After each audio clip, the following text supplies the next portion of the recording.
الذي يأتي إليها الناس من كل فج عميق للتوبة.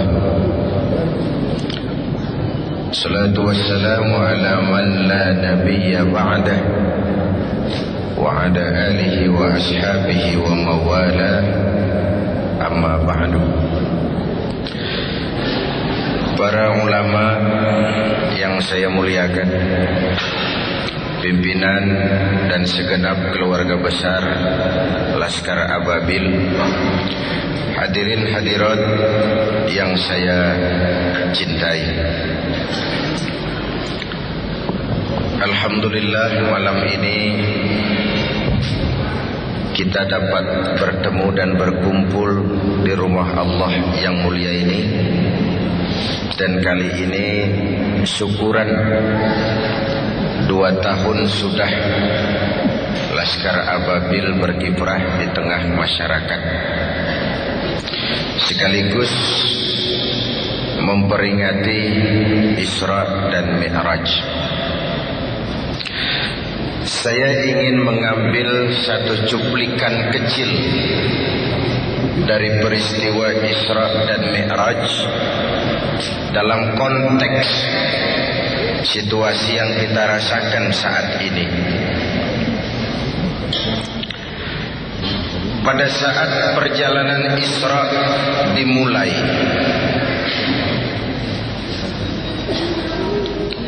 sudah datang gangguan, cobaan. Ada suara dari sebelah kanan memanggil-manggil, Muhammad, berhenti sebentar. Dan Nabi menoleh pun tidak. Lalu dari sebelah kiri, Muhammad, berhenti sebentar. Dan beliau menoleh pun tidak. Selamat dari kanan, selamat dari kiri, dari arah depan. Konkret, tidak cuma suara, tapi ada perempuan tua dengan pakaian menyolok, memanggil-manggil, Muhammad, berhenti sebentar. Menoleh pun tidak. Kata malaikat Jibril, untung saja kau tidak menoleh Muhammad. Memangnya kenapa Jibril? Panggilan sebelah kananmu itu suara Yahudi. Kalau kamu menoleh, umatmu akan cenderung kepada Yahudi. Siapa Yahudi itu? Zionis. Zionis itu siapa? Israel. Israel itu siapa? Amerika kecil. Amerika itu siapa? Israel besar.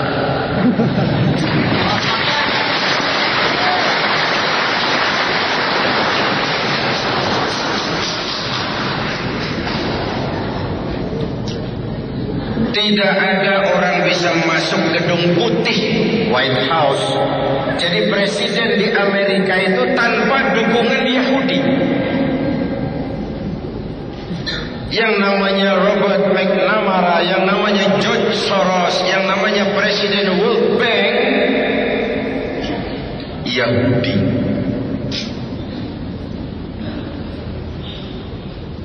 Ketika diundang ke Amerika, saya sempat mampir di kantor pusat Yahudi di Washington.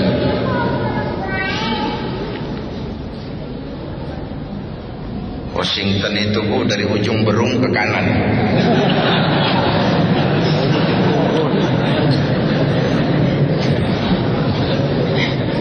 Saya cuma kepengen belajar kenapa sih Yahudi itu begitu dominan di Amerika. Ada dua catatan saya dari kantor Yahudi itu. Pertama, solidaritas antar mereka luar biasa. Bahwa Yahudi kikir, Yahudi pelit, Yahudi keras kepala, itu kepada dunia luar. Tapi antar mereka terjadi solidaritas yang luar biasa.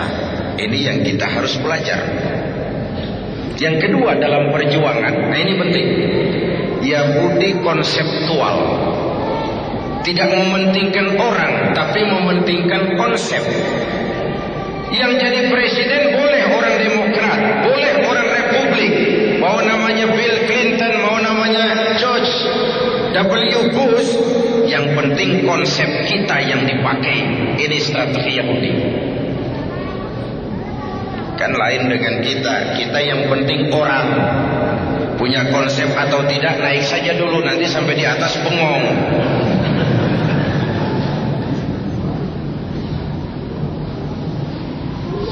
Sebab itu saya sangat memahami kalau Amerika kebakaran jenggot ketika simbol-simbol kebanggaannya dihantam. World Trade Center, simbol kapitalisme. Pentagon, simbol militerisme. Amerika sekarang sudah sendiri jadi polisi dunia setelah komunisme runtuh. Tetapi bagaimanapun berangnya Amerika terhadap teroris, jangan lalu bersikap seperti teroris juga. Kalau memang seperti yang dituduhkan itu kerjaan Osama, dan Osama ada di Afghanistan, Amerika kan punya CIA, Amerika kan punya FBI, Amerika kan punya teknologi canggih. Kalau ada rumah, ada tikus dalam rumah, tangkap saja tikusnya, jangan bakar rumahnya. Apa salah dan dosa rakyat muslim sipil di Afghanistan? Cuma mencari seorang Usama, lalu satu Afghanistan dibom habis-habisan. Itu lebih teroris dari yang teroris.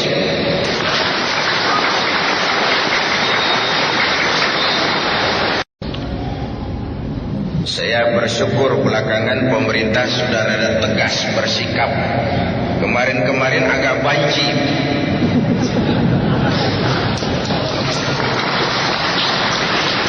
Maklum, itu pinternya Amerika, dikasih bantuan. Bullshit.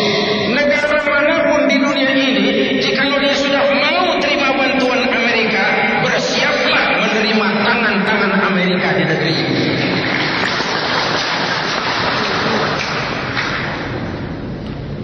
Hadirin yang saya hormati,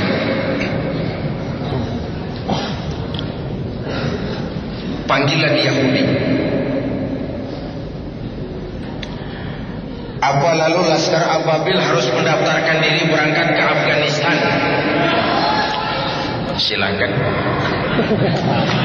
Saya hargai kalau mau.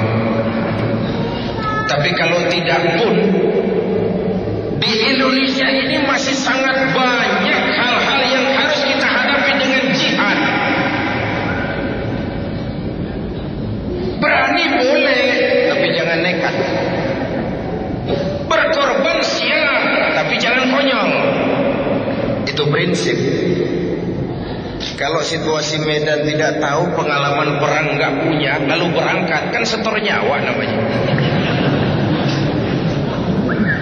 Berani boleh, jangan nekat. Berkorban siap, jangan konyol.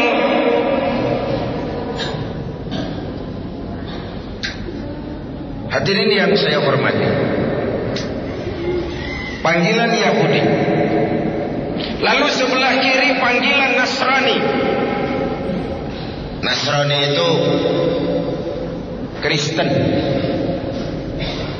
Siapa mau bantah bahwa kristenisasi juga jalan di Indonesia ini? Kalau di Jawa Barat itu dipola lewat Yayasan Kinasih. yang dipimpin oleh Nyonya Radius Prawiro. Dari situ pola kristenisasi Jawa Barat diolah mulai Majalengka sampai Rangkas Bitung. Sejak dulu saya teriak, silahkan menyebarkan agama, tapi jangan kepada orang yang sudah beragama. Panggilan kanan, panggilan kiri, panggilan depan. Perempuan tua dengan pakaian menyolok itu dunia materialisme. Menghadapi 3 panggilan ini, saya ingin menyampaikan sumbangan moral. Dengan apa kita hadapi? Pertama, dengan nilai iman. Itu sebabnya sebelum berangkat Isra, Rasulullah mengalami general check up. Dibawa ke tepi sumur Zam-Zam, dipenuhi hati beliau dengan iman, ilmu dan hikmah. Sebelum berangkat jauh mengalami general check up. Laskar Ababil ini 2 tahun baru lahir, jalan masih panjang, kiri kanan depan belakang banyak panggilan.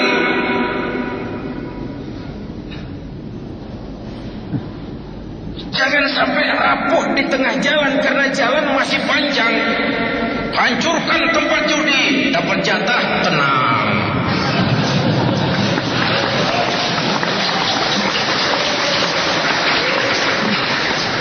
Saya tidak pengen Laskar Ababil jadi agen demo. Berangkat berdasarkan pesanan, lengkap dengan spanduknya. Laskar Ababil harus punya idealisme tersendiri.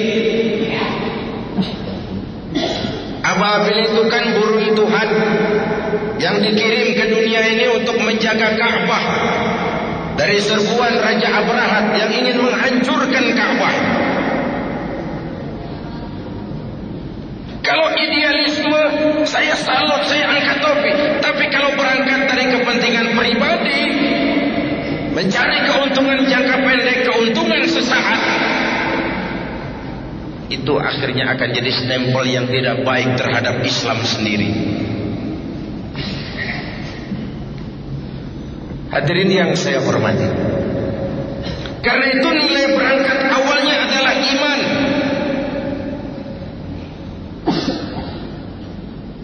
Selama ini SDM kita cuma pada pengisian otak, hati sering kosong. Akhirnya muncul ketidakseimbangan. Lahir orang-orang pintar tapi jauh dari benar. Indonesia kita bangkrut, Indonesia kita terpuruk, Indonesia kita sakit sekarang ini karena diurus orang-orang yang pintar, cuma sayang tidak benar.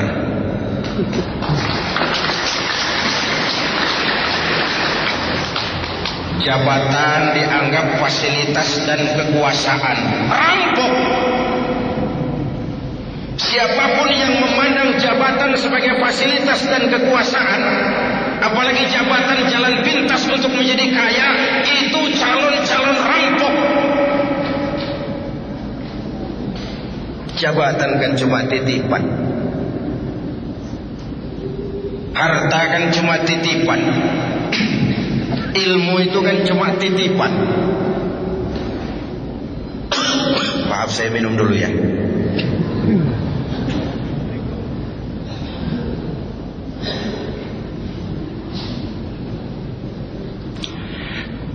Sampai mana tadi? Titipan. Ini juga titipan, kalau nggak diminum sayang. Titipan. Bagaimana harus disikapi? Pertama, titipan harus dijaga baik-baik. Pak Zainuddin, saya titip mobil ya. Silakan. Waktu mobil diambil, kacanya pecah, knalpotnya hilang, bempernya penyok, yang nitip marah. Kenapa tidak dijaga baik-baik? Allah cuma tidak bilang, Zainuddin, aku titipkan ini jabatan da'i kepadamu. Hamzah Has, aku titipkan ini jabatan wakil presiden kepadamu. Hei Megawati, aku titipkan ini jabatan presiden kepadamu. Titipan, bukan milikmu.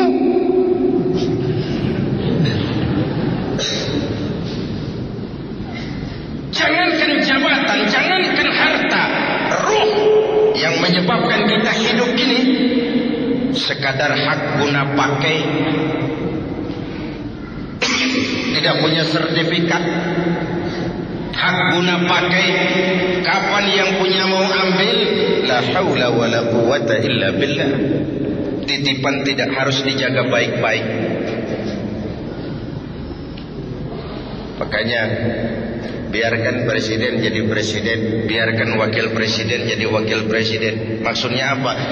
Presiden itu tidak punya anak, yang punya anak Megawati. Saya khawatir kalau presiden punya anak, nanti anak presiden ikut ngacak-ngacak negara jadi warga istimewa seperti pengalaman yang lalu.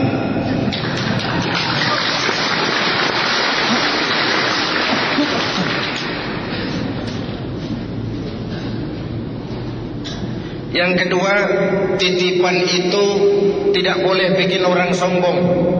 Betul? Orang datang ke rumah saya, Pak Zainuddin, titip mobil ya. Mangga. Yang punya mobil pergi, saya petatang peteteng. Woi, ada mobil, bagus.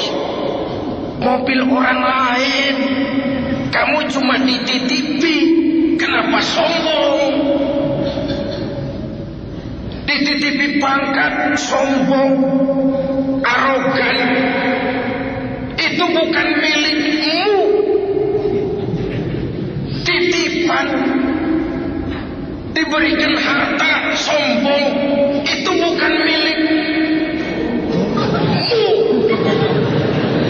Itu titipan. Kenapa mesti sombong? Inilah nilai dasar keimanan itu. Dan sebagai kader, saya sering bilang kalau pengarahan kepada DPW, kader itu ada 3 macam. Ada kader penerus, ada kader tunggu terus, ada kader terus menerus. Ketiga hal ini mencerminkan kondisi. Ada kader penerus. Nah, ini kondisi sehat, Pak. Demokrasi berjalan di tubuh organisasi. Orang-orang serakah nggak ada. Patah tumbuh, bahkan belum patah sudah berganti. Bukan nu eta keneh. Sudah 7 periode jadi anggota DPR nggak mau turun-turun. Liar. Lain nu eta keneh. Kader berjalan, organisasi menggelinding. Ini namanya kader penerus. Saya suka merenung. Kita ini 4 kali punya presiden. Semua berakhir dengan su'ul khotimah. Dari segi politik. Apa tidak bisa pemimpin-pemimpin kita itu menikmati hari tuanya dengan tenang, jauh dari hujatan, tetap dalam anggukan dan simpati rakyat? What's wrong? 4 kali punya presiden, semua berakhir su'ul khotimah. Yang 2 kelamaan, yang 2 sebentar benar. Bung Karno 20 tahun mimpin Indonesia. Pak Harto 32 tahun. Pak Habibie 2 tahun. Gus Dur kurang. What's wrong? Ternyata memang pemimpin yang baik bukan hanya tidak bermasalah di masanya, tapi tidak meninggalkan masalah sesudahnya. Jangan meninggalkan bom waktu. Ya, di zaman Pak Harto kita nggak banyak mengalami masalah. Sesudahnya macam-macam masalah. Ini kan bom waktu. Hadirin yang saya hormati, kenapa kita nggak belajar dari Lee Kuan Yew, bagaimana dia mempersiapkan Goh Tok Chong? Kenapa kita tidak belajar dari siapa di Afrika itu, Nelson Mandela? Bagaimana walaupun segala macam dia membatasi diri, dia siapkan generasi berikutnya supaya ada kader penerus. Ketika kadernya kader penerus, organisasi sehat, demokrasi jalan. Itu kader pertama, kader siapa di Afrika itu, Nelson Mandela. Bagaimana walaupun segala macam dia membatasi diri, dia siapkan generasi berikutnya supaya ada kader penerus. Ketika kadernya kader penerus, organisasi sehat, demokrasi jalan. Itu kader pertama, kader penerus namanya. Ada kader tunggu terus. Lah ini kondisinya nggak sehat. Pasti ada KKN yang dapat jatah yang dekat-dekat lingkungan. KKN. Akibatnya ada kader yang tunggu terus. Tapi lumayan, masih ada harapan. Yang lebih celaka yang ketiga, kader terus menerus. Ini sudah nggak sehat organisasi. Dari muda sampai kakek-kakek masih jadi kader. Hidup ini kan cuma nunggu giliran. Yang terberat itu kan menjaga kepercayaan. Coba. Orang seperti Pak Harto bisa turun. Gus Dur turun. Habibie ditolak laporan pertanggungan jawabnya. Bung Karno turun. Padahal sudah dinobatkan jadi presiden seumur hidup. Apa yang menyebabkan mereka turun? Kehilangan legalitas, kehilangan legitimasi. Kenapa kehilangan legitimasi? Tidak bisa menjaga kepercayaan. Tidak punya uang, bisa pinjam. Tidak punya beras, bisa minta. Tidak dipercaya, turun. Lihat kepercayaan. Orang seperti Fidel Castro, orang seperti Saddam Hussein, orang seperti Muammar Gaddafi, secara ekonomi diembargo habis-habisan oleh Amerika, dikucilkan dari pergaulan internasional. Tapi Castro tetap memimpin Kuba, Saddam tetap memimpin Irak, Gaddafi tetap memimpin Libya. Kenapa? Secara umum rakyat punya trust, percaya kepada pemimpinnya. Percaya. Percaya.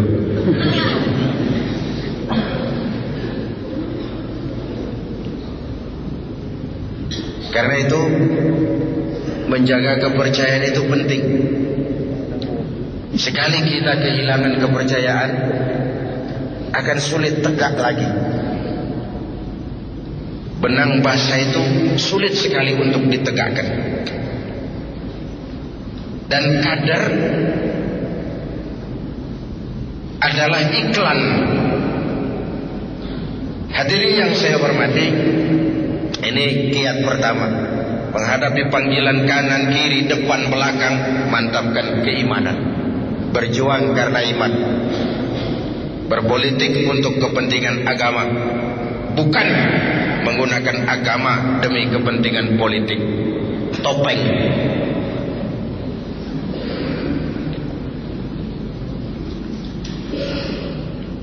Yang kedua, tetap teguh menjaga kebersamaan,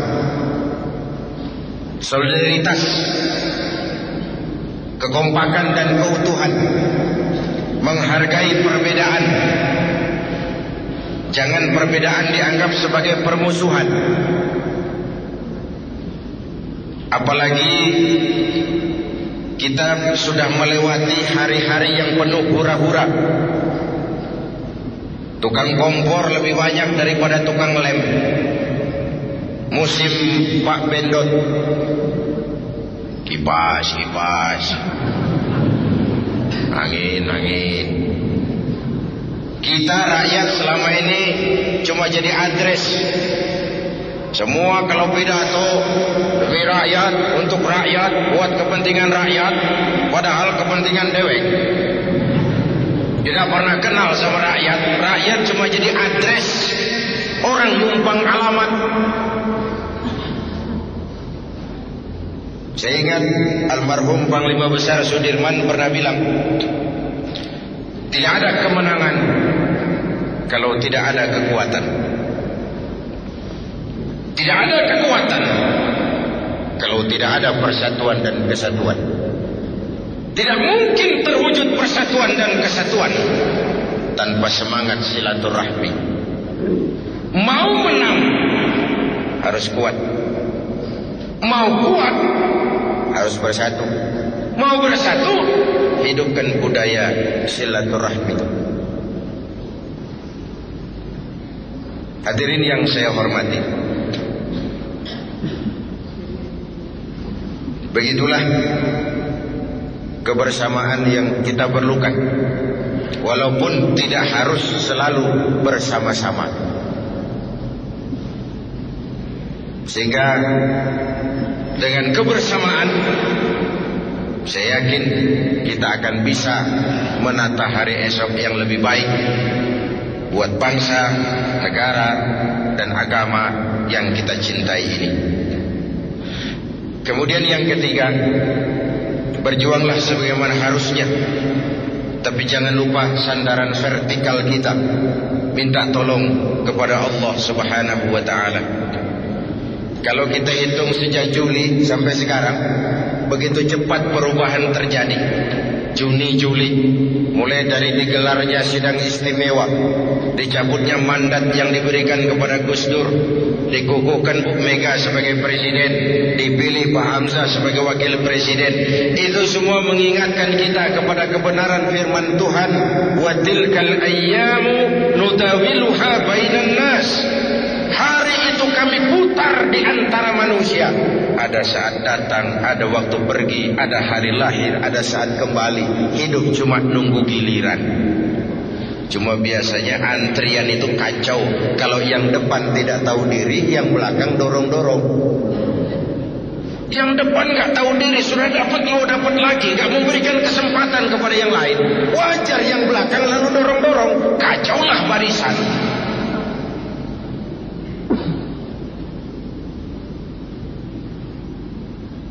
Hadirin yang saya hormati, membina kebersamaan itu, saya sering sampaikan, sudah dicontohkan masjid. Inilah pusat integrasi total kita. Dari mana dimulai? Dari hal yang paling mendasar. Pertama, siapapun masuk masjid, copot sandal, buka sepatu. Tidak ada warga negara kelas 1 di republik ini. Semua sama. Mau bicara demokrasi, mau bicara keadilan, mau bicara reformasi, rohnya di situ. Jangan ada warga negara kelas 1 di republik ini. Semua sama di hadapan hukum. Kenapa muncul street justice, pengadilan jalanan, maling motor tangkap, bakar? Itu refleksi dari ketidakpuasan rakyat terhadap sikap hukum selama ini. Di mana rakyat melihat kalau yang kecil salah, hukum cepat-cepat ditegakkan. Yang besar salah, orang diam pura-pura tidak mengerti. Itu yang melukai rasa keadilan. Wajar lalu muncul street justice, pengadilan-pengadilan jalanan. Mari kita mulai lagi dari masjid. Jangan ada warga negara kelas 1 di republik ini. Jabatan bukan lagi kekuasaan dan fasilitas, tapi pengabdian, kerja bakti. Negara sedang sakit. Malah orang Belanda bilang, Lauden is Leiden. Memimpin adalah jalan untuk menderita. Pemimpin adalah orang yang kesepian. Di dunia diikat dengan berbagai macam aturan, di akhirat akan dibuka perkaranya yang besar-besar. Pemimpin adalah jalan untuk menderita. Hadirin yang saya hormati, sudah copot sandal? Sudah Pak. Sudah buka sepatu? Sudah. Ayo masuk ke dalam. Kalau sudah masuk ke dalam sini, yang datang dari utara menghadap ke arah kiblat. yang datang dari timur, dari selatan, dari barat, menghadap semua ke arah kiblat. Coba lihat, bukan soal dari mana kau datang, tapi satu arah menghadap. Bukan soal dari mana kau datang, tapi satu komitmenmu. Bung, saya pengusaha, tapi saya muslim. Bung, saya pengacara, tapi saya muslim. Bung, saya tentara, tapi saya muslim. Jangan dibalik. Saya muslim, tapi saya pejabat. Saya pejabat, tapi saya muslim. Jangan saya muslim, tapi saya pejabat. Nanti Islamnya disuruh membenarkan, menjadi legalitas dari penyelewengannya. Hadirin yang saya hormati, itu yang oleh Abdu dikatakan ana muslimun qabla kulli syai'. Sebelum berbuat apapun saya sadar saya muslim. Saya teknokrat, tapi saya muslim. Saya polisi, tapi saya muslim. Suap, saya memang tentara, tapi saya muslim. Saya memang pejabat, saya muslim. Saya memang perlu uang, tapi saya muslim. Sudah menghadap ke arah kiblat semua? Sudah. Ayo selenggarakan sholat berjamaah. Laksanakan hidup bersosial, bermasyarakat, berbangsa, bernegara. Bagaimana caranya? Ya harus ada imam, ada makmum, ada pemimpin, ada rakyat. Siapa yang jadi makmum? Siapa saja. Makmum sih sekedar ikut. Silakan ngaji sama kiai manapun, tidak ada pemilihan makmum. Makmum siapa saja boleh, tapi tidak tiap orang boleh jadi imam. Kenapa? Karena imam mau memimpin orang banyak. Kalau imam bodoh, makmum dungu, hancur sholat.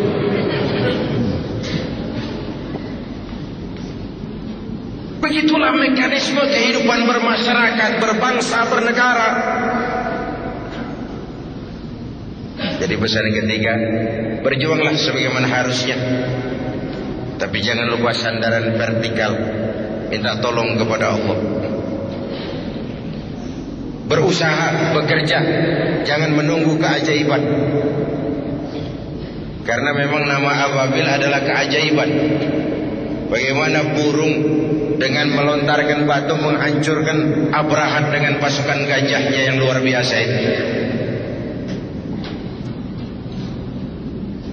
Lalu Allah sendiri berjanji, in tansurullaha yansurkum. Jikalau kamu menolong agama ini, Allah akan menolong kamu. Wa yusabbit lakum wa yusabbit aqdamakum. Allah akan kokohkan pendirian kamu. Bersikap istiqamah. Jadi pertama, jadikan iman sebagai landasan perjuangan. Yang kedua, tetap teguh menjaga kebersamaan. Dan yang ketiga, perkuat sandaran vertikal kepada Allah Subhanahu wa ta'ala. Kalau hidup sudah mulai kita gantungkan kepada manusia, bersiaplah untuk kecewa. Bersiaplah untuk kecewa. Ibu bapak hadirin yang saya hormati, oleh karena itu keberadaan Laskar Ababil ini yang pada satu sisi merupakan kader kita, tapi pada sisi lain juga merupakan aset kita bersama.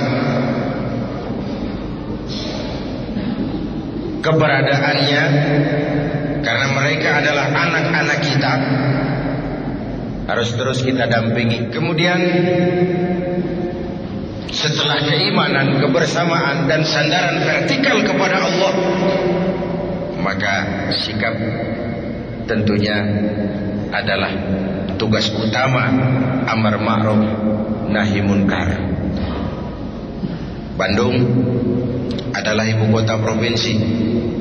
Sebagaimana lazimnya ibu kota, maka tentu penuh dengan dinamika kehidupan. Yang ma'ruf ada, yang munkar juga banyak. Sama juga dengan Jakarta, masjid puluhan ribu, tapi tempat judi juga ada. Keramat Tunggak ditutup, tapi lalu keleran di jalan-jalan. Itu semua merupakan bagian dari dinamika kehidupan yang menyebabkan kita harus tetap tegak melaksanakan yang ma'ruf dan mencegah yang munkar. Dan jangan lupa, amar ma'ruf lebih mudah daripada nahi munkar. Mencegah kemunkaran, apalagi kalau kemunkaran itu dilakukan oleh orang yang punya kekuasaan, maka kita akan menghadapi berbagai macam resiko. Tapi sekali kaki melangkah ke depan, jangan surut mundur ke belakang. Luruskan niat. Saya ingin tegak melaksanakan yang ma'ruf dan mencegah yang munkar untuk kemaslahatan bangsa. Sebab apa? Indonesia ini, saya pernah beri contoh seperti kapal laut yang besar. Penumpangnya tidak sama. Ada yang kelas 1, kelas 2, ada yang di dek, ada yang di bawah. Penumpang yang di bawah, kalau perlu air harus ke atas. Tiba-tiba dia berpikir, kenapa jauh-jauh ke atas, air cuma dibatasi dinding kapal. Saya bor saja kapal ini. Nanti air masuk, dan ini kamar-kamar saya. Sudah saya bayar dengan uang saya, yang ngebor juga saya, orang lain jangan ikut campur. Kalau dibiarkan dinding kapal dibor, bocor kapal, air mulai masuk. Mula-mula sedikit, makin lama makin banyak makin sulit dikendalikan. Akhirnya kapal oleng, miring, lalu tenggelam. Saya tanya, kalau kapal tenggelam, apa yang mati cuma yang ngebor kapal saja? Seluruh penumpang kapal ikut tenggelam karena satu orang ngebor. Indonesia ini kapal besar, korupsi ngebor, maksiat, munkarat, kebatilan, kezaliman ngebor kapal. Kalau kapal tenggelam, seluruhnya akan ikut binasa. Begitulah Indonesia kita. Kan kadang-kadang ada orang nih, sudahlah kamu jangan main judi, biar saja.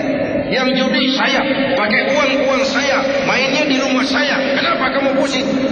Yang mabuk saya, yang beli minuman saya, mabuknya di rumah saya. Urusan apa dengan kamu? Iya, yang judi kamu, yang mabuk kamu, yang zina kamu, tapi judi, mabuk, maksiat, mang. Kalau negeri ini banyak maksiatnya, Allah murka, turun gempa bumi. Yang mampus bukan cuma kamu, monyong. Seluruh penumpang kapal ikut tenggelam di dalamnya. Seluruh keluarga besar Laskar Ababil.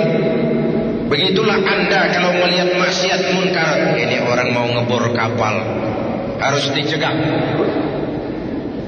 Harus dicegah dengan cara yang santun,